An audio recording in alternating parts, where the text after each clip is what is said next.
আমেরিকায় পোলেন ঝড় কিন্তু শুরু হয়ে গেছে।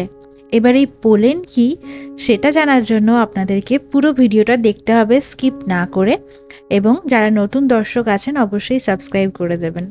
নমস্কার, আমি সুবর্ণা চলে এসেছি আপনাদের সামনে আরও একটা নতুন ব্লগ ভিডিও নিয়ে আমেরিকা উইথ বাঙালিয়ানা চ্যানেল থেকে। আজকে সকাল থেকে ওয়েদারটা খুব সুন্দর ছিল, আর এখানে যেহেতু বসন্ত শুরু হয়ে গেছে তাই চারিদিকে এত সুন্দর সুন্দর ফুলের সমাগম, যেটা দেখে আমি পুরো পাগল হয়ে যাচ্ছি। কারণ এই ফুলগুলোর প্রতি আমার প্রচণ্ড ভালোবাসা, কারণ আমি প্রচুর ভালোবাসি প্রকৃতিকে। তো যাই হোক, এবার যেটা বলছিলাম যে পোলেন কি। পোলেন হলো এখানে এক ধরনের ঝড়, যেটা মেনলি এই মার্চ মাসের টাইমটাতেই হয়ে থাকে। তো এখন আমি ফার্স্টে ব্রেকফাস্টটা বানিয়ে নিই, তারপর ব্রেকফাস্ট করতে করতে আমি আপনাদেরকে বলছি পোলেন কি। কিছুদিন আগে ইন্ডিয়ান মার্কেট থেকে আমি নিয়ে এসেছিলাম এই ওটসের নুডলসটা। সেটা তো আমি আপনাদের আগেই দেখিয়েছিলাম মনে হয় কেনার সময়, বা দেখিয়েছি কিনা আমার খেয়ালও নেই। আমি এখানে ডিমটাকে ভাজতে দিয়েছিলাম, মানে ডিমটাকে ওই স্ক্রাম্বল করে নিয়েছি ডিমটাকে। এরপরে এই ওটসের একটা ম্যাগি দিয়ে দিলাম। ম্যাগিটা দেখতে কালারটা দেখলাম যে নর্মাল ম্যাগির থেকে একটু কালো কালো লাগছিল। এবার এই যে এখানে দিয়ে দিয়েছে মশলার এর সাথে। তো এখান থেকে আমি একটা মশলা কেটে নিলাম। দেখলাম যে মশলার প্যাকেটগুলো এমনি নর্মাল ম্যাগির থেকে অনেকটাই বড় দিয়েছে। আর ম্যাগি খেতে খেতে আমার একটু ওই শুকনো ম্যাগিটা খেতে বেশি ভালো লাগে, সেজন্য আমি একটু ডিশেতে আবার এটা রেখেও দিয়েছিলাম। তো আমি ম্যাগি বানাতে বানাতে ওই শুকনো ম্যাগিগুলো একটু ছুঁড়ে ছুঁড়ে খাচ্ছিলাম মুখে, আমার খেতে ওটা ভালো লাগে। তো এরপর আমি এখানে জল দিয়েছি, এবার এই মশলাটাকে দিয়ে দিচ্ছি। জলটা যদিও আর একটু দিতে হবে, তো আর একটু জলও দিয়ে দেবো এর সাথে। ডিমটা এর ওপরে দিলে ভালো লাগে জানি, বাট আমার মনে হয় যে ডিমটা আগে একটু ভেজে নিলে মনে হয় এর গন্ধটা চলে যাবে, সেই জন্য আমি এখানে আরেকটু জলও দিয়ে দিলাম।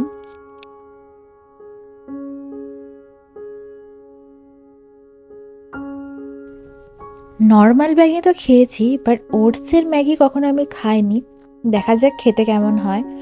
অনেকে খেয়ে থাকে যে ওটসের খিচুড়ি, ওটা আমিও মাঝে মাঝে খেতাম, বাট আমার না ওটসটা খেতে ভালো লাগে না। মানে ওটা খেলে বমি পায়, মানে এই কী বলবো, ওটসের ওই টেক্সচারটা আমার ভালো লাগে না, সেই জন্য আমি স্মুদি বানিয়ে খেতাম। কিন্তু আমার ঠান্ডা লেগেছে আর গলায় ব্যথা, তাই ভাবলাম যে আজকে ওই ঠান্ডা স্মুদিটা আজকে খাবো না, গরম গরম কিছু খাওয়া যাক। তাই আজকে এই ম্যাগিটাকে আমি বানাচ্ছিলাম, আর ভেরি এক্সাইটেডও ছিলাম যে কেমন হয় ওটসের ম্যাগি খেতে, সেটাও দেখার ছিল। তো সেই জন্যই আমি এক্সাইটেড হয়েই ম্যাগিটা কিনে এনেছিলাম কিছুটা। এবার দেখা যাক কেমন হয়। মনে হচ্ছে অলমোস্ট হয়েই গেছে। এবার আরেকটু মশলা ছিল, আমি সেটাও দিয়ে দিলাম। এবার ম্যাগিটা বানিয়ে রেখে আমি এই ড্রিঙ্কটা খেতে গেলাম, এবিসি জুস। এটা আশা করি তোমরা সবাই জানো। গুড মর্নিং, সবাই কেমন আছো? আশা করি খুব ভালো আছো। আমাদের এখানে এখন পোলেন ঝড় শুরু হয়ে গেছে। এখন তোমরা বলবে পোলেনটা কি, সেটা আমিও প্রথমে যখন এসেছিলাম আমিও অবাক হয়েছিলাম, বাট এখানে আসার পর আমার ধারণাটা ক্লিয়ার হয়ে গেছে। এই বসন্তকালে এখন চারিদিকে শুধু নতুন নতুন ফুল হচ্ছে, পাতা হচ্ছে। তো এই ফুলের পরাগরেণু থেকে বের হয় সেই হলুদ, পরাগরেণু থেকে বের হয়ে যে আই মিন ওই ধুলোটাকে, ওই ঝড়টাকে বলা হচ্ছে পোলেন। সেই জন্য আমার বারান্দায় চারিদিকটা এখন হলুদ হয়ে আছে, সেটা আমি তোমাদের দেখাচ্ছি। এটা আমি আগের বারেও আশা করি দেখিয়েছিলাম, যখন আমি এখানে প্রথম আসি আমি অবাক হয়েছিলাম যে এটা মানে আবিরের মতন দেখতে একটা জিনিস। তো আমিও অবাক হয়েছিলাম। এখন দেখো বাইরেতে পাওয়া দেওয়া যাচ্ছে না, আমি তোমাদের দেখাচ্ছি, বুঝতে পারছো? দেখো ঘরের মধ্যে চলে এসছে, পুরো ঘরের মধ্যে এই যে হলুদ হলুদ চলে এসছে। আমি বাইরেটা দেখে দেখাচ্ছি। ওই দেখো ওই গাছের যে ফলগুলো দেখতে পাচ্ছ হলুদ হলুদ রয়েছে, ওই ফলগুলো থেকেও শুরু হয়, ওই ফলগুলো থেকেও শুরু হয়। এই চারিদিকে এখন শুধু পোলেন ঝড় হচ্ছে। আর এই ভীমরুলটা প্রত্যেক দিন আমার সাথে দেখা করতে আসছে সকালবেলায়। আমি রোদটা এখানে একটু বসতে ভালোবাসি সকালে, বাট এই পোলেনের জন্য তার বসা যাচ্ছে না, না, কারণ এটা এরকম অ্যালার্জি হয়ে যাবে পুরো, আর ঘরেতেও চলে যাচ্ছে। দেখো দরজাটা কেমন হলুদ হয়ে গেছে, দেখো। ওদের আমি হাত দিলাম না, এতে বুঝতেই পারছো আশা করি। এই হচ্ছে এখানে পোলেন। এটাই হচ্ছে আমেরিকাতে পোলেন, আর এই সময় হয়ে থাকে এটা মার্চের শুরু থেকে, মানে মার্চের মাঝের দিক থেকে শুরু হয় বেসিক্যালি, যখন ফুলগুলো একদম প্রস্ফুটিত হয়ে যায় তখন ওই ফুল থেকে বের হয়। অ্যাকচুয়াল যে পরাগরেণুর কালারটা সেটা এরকম হলদেটেই হয়ে থাকে। আমি যখন সকালে উঠলাম দেখছিলাম পোলেন ঝড় হচ্ছিল, তাই এই সিঁড়ির প্রত্যেকটা কোণায় কোণায় দেখুন পোলেন কিন্তু জমে রয়েছে। এটা ভালোভাবে ক্লিয়ারলি বোঝা যাচ্ছে ব্যাপারটা। আর এগুলো তো খুবই সূক্ষ্ম আর হালকা একদম কালারটা, তাই জন্য হয়তো অতটা প্রমিনেন্ট বোঝা যাচ্ছে না। বাট কদিন পর থেকে এটা আরও বেশি পরিমাণে হয়ে থাকে, এখন একটু অল্প অল্প আছে। এরপর আমি ম্যাগিটা ঢেলে নিলাম। এটা দেখছি হয়ে গেছে, দেখতেও বেশ সুন্দর হয়েছে। খেয়ে দেখতে হবে এবার কেমন হয়েছে। তাহলে বুঝতে পারলে পোলেনটা কি। পোলেন হলো ফুলের পরাগরেণু।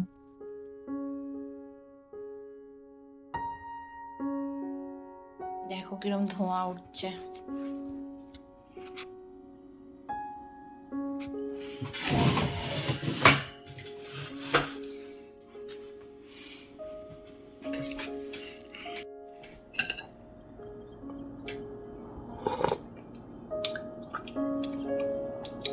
ফাটাফাটি, পুরো দুর্দান্ত খেতে এটা, সত্যি বলছি।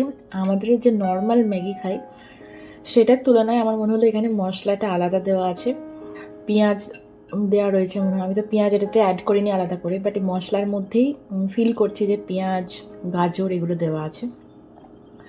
দারুণ খেতে লাগছে। ইন্ডিয়াতে তো এগুলো সস্তায় অ্যাভেলেবেল, এখানে একটু কস্টলি এটার দামটা, আর তার সাথে অনেকটা দূরেও যেতে হবে, ইন্ডিয়ান মার্কেট ছাড়া যেহেতু এগুলো পাওয়া যায় না।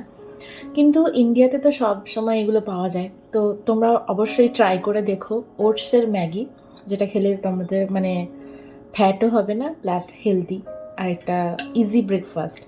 আমি প্রতিদিনই স্মুদি খাই সকালবেলায়, বাট আজকে মনে হলো যে আমার গলায় একটু ব্যথা আছে, মানে ঠান্ডা লেগে গেছে, আইসক্রিম টাইসক্রিম এই কদিন অনেক কিছু খেয়েছি তাই হয়তো। আর তাছাড়া ওই রাতে এসিটা হয়তো বাড়ানো ছিল, তাই এই স্মুদিটা এই কদিনের জন্য একটু অ্যাভয়েড করছি। আর একটু ভাবলাম যে গরম গরম কি খাওয়া যায়, তাই এটা আমার কাছে বেস্ট অ্যান্ড ইজি অপশন বলে মনে হয়েছে, তাই আমি এটাই খাচ্ছি।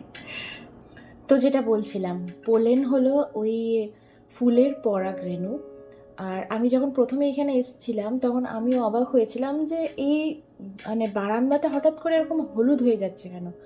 আর এরকম হলুদ আবিরের মতন জিনিস পরে থাকতে দেখলে আমার তো বেশ মজাই লাগছিল যে এখানে কি এরকম মানে ফ্রিতে এরকম আবির ছড়িয়ে, মানে আবির পাওয়া যায় নাকি এটা ভেবেছিলাম। তারপরে আমি জানলাম যে ওটা কিন্তু খুবই ক্ষতিকর একটা জিনিস কারোর পক্ষে, কারণ অনেকেরই অ্যালার্জি থাকে, চোখ চুলকায় বা গায়ে হাত চুলকায়, হাঁচি হয়। এগুলো কিন্তু সব হচ্ছে আমেরিকাতে এই পোলেনের জন্য, তো অনেকেরই এটাতে অ্যালার্জি থাকে। আমি যেটা ভেবেছিলাম যে এটা খুব ভালো জিনিস, অ্যাকচুয়ালি না। প্রকৃতির জন্য এটা খুব ভালো, কারণ এটাই হচ্ছে ফুলের পরাগরেণু, কিন্তু মানুষের জন্য, মানে কিছু কিছু মানুষের জন্য এটা খুবই ক্ষতিকর একটা জিনিস। তো আমি যখন প্রথমে এসেছিলাম আমি এটা অবাক হয়ে গেছিলাম, তাই ভাবলাম তোমাদের সাথেও শেয়ার করি। এখন এই সকালবেলা যখন আমি উঠলাম দেখছিলাম একটা হাওয়ার মতন বয়ে যাচ্ছে, মানে পোলেনের ঝড় হচ্ছিল রীতিমতো, এখানে পোলেন ঝড় শুরু হয়ে গেছে, তাই চারিদিকে এখন এরকম শুধু পোলেন দেখা যাচ্ছে। আর এটা শুরু হয়েছে রিসেন্ট 2-3 দিন ধরে, মানে এখানে এরকম জিনিসগুলো না হঠাৎ হঠাৎই শুরু হয়ে যায়। মানে 2 দিন আগে দেখলাম যে গাছটাতে ফুল ফোটেনি, আবার একদিন পরেই দেখছি যে গাছটা একদম এক ভর্তি ফুল, মানে এক গাছ ফুল। এরকম এখানে হঠাৎ হঠাৎ জিনিস, মানে প্রকৃতিটা এখানে খুব ফ্রিকোয়েন্টলি চেঞ্জ হয়, সেটা আমি লক্ষ্য করেছি এখানে এসে। তো যাই হোক, এটাই বলার ছিল। এখন খেতে থাকি ম্যাগিটা।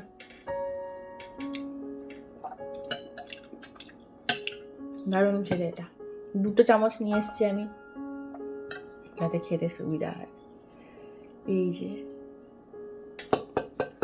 এরপর চলে যাব জিমে, তারপর বাড়ি আসবো।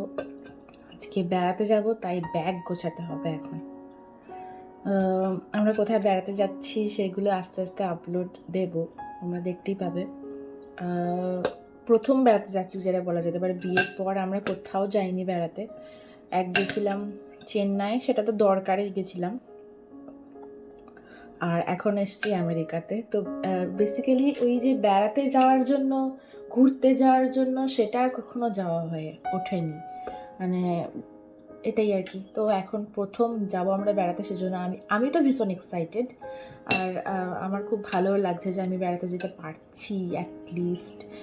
আমাদের এই এখানে এসেছি সবে সবে জাস্ট 1 বছর হয়েছে, তো মানুষের একটু সেটেল হতে টাইম তো লাগে, তাই না?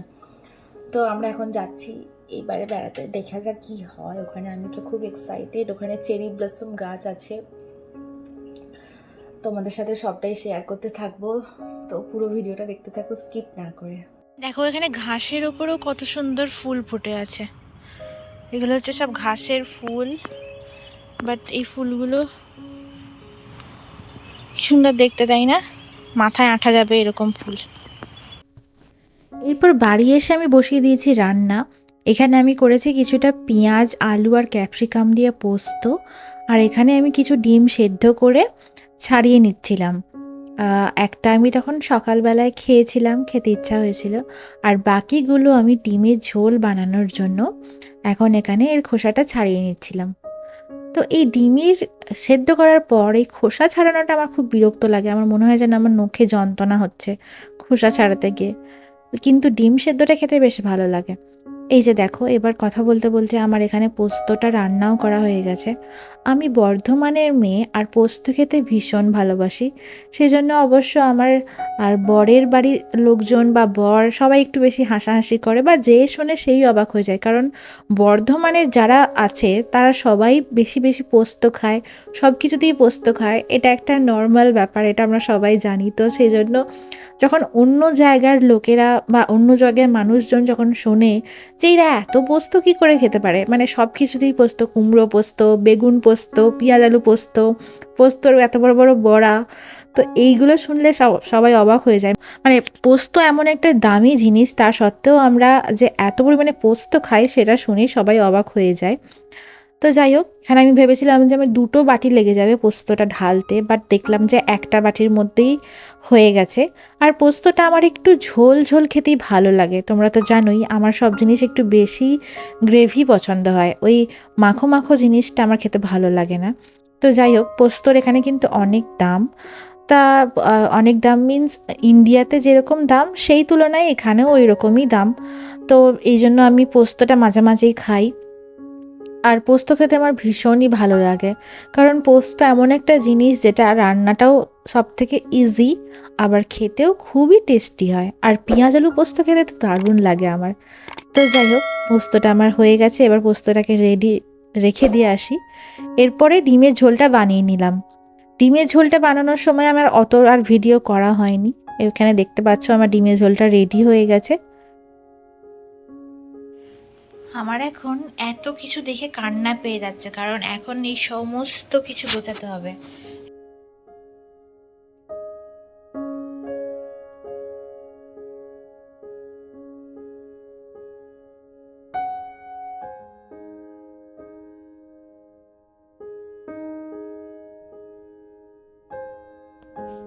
যেহেতু আমার হাতে ব্যথা, তাই এই ব্ল্যাঙ্কেটগুলো গোছাতে গিয়েও খুব কষ্ট হয়, কারণ আমার হাতে খুবই ব্যথা, তাই ভারী জিনিস ওঠাতে আমি খুব একটা পারি না।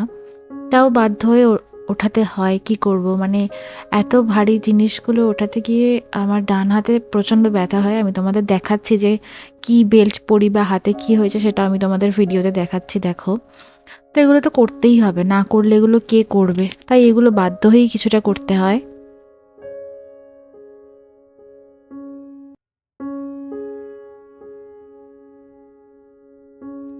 আমি তোমাদের বলেছিলাম যে আমার ডান হাতে খুব যন্ত্রণা হয়, আমার রাতে বেল্ট পরে শুতে হয়। তো এই হচ্ছে সেই বেল্টটা, যেটা আমাকে প্রত্যেক দিন রাতে পরে শুতে হয়, কারণ আমার রিস্ট থেকে যন্ত্রণাটা শুরু হয়। না হলে যদি আমি এটা একদিনও মিস করি তাহলে প্রচণ্ড যন্ত্রণায় ভুগতে হয়। হাতটা যদি আমার বেশি ভাঁজ হয়ে যায় এই দিকে বা কোনো দিকে, তো যন্ত্রণা হয় প্রচণ্ড। আর পুরো যন্ত্রণাটা হাতে, মানে সাংঘাতিক যন্ত্রণা, পুরো কেঁদে ফেলি, এত যন্ত্রণা, ছটফট করি ওই যন্ত্রণায়। সেই জন্য এই বেল্টটা পরে থাকতে হয়, যাতে আমার হাতটা এইভাবে মুড়ে না থাকে।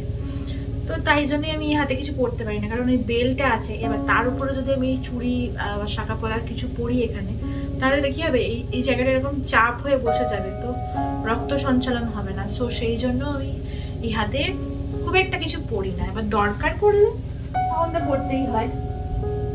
সেই জন্য আমার এটা বিছানার সঙ্গী হয়ে গেছে। এখন এই সামনে জামা কাপড়ের লাট নিয়ে বসে আছি, এখন এগুলো গোছ।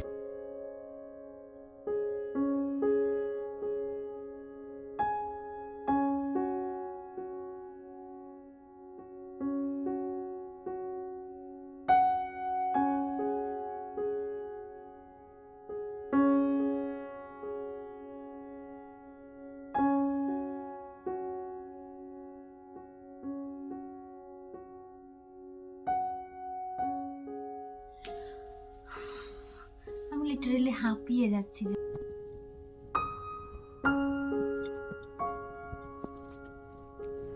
এক টানা গোছাতে খুব বিরক্ত লাগছিল, তাই ভাবলাম একটু আইসক্রিম খেয়ে আসা যাক। তো আমার এরকম টুকটাক খেতে খুব ভালো লাগে। আর এখন যেহেতু গরম পড়ে গেছে, এখানের ওয়েদার অবশ্য কোনো ঠিক নেই, কখনো গরম কখনো ঠান্ডা। তো ওই সবসময় রুমের মধ্যেই থাকি, ওই একই টেম্পারেচার। তো তাই আমার হঠাৎ করে একটু আইসক্রিম খেতে ইচ্ছা হলো এখানে, তাই আইসক্রিম খাচ্ছিলাম এখন।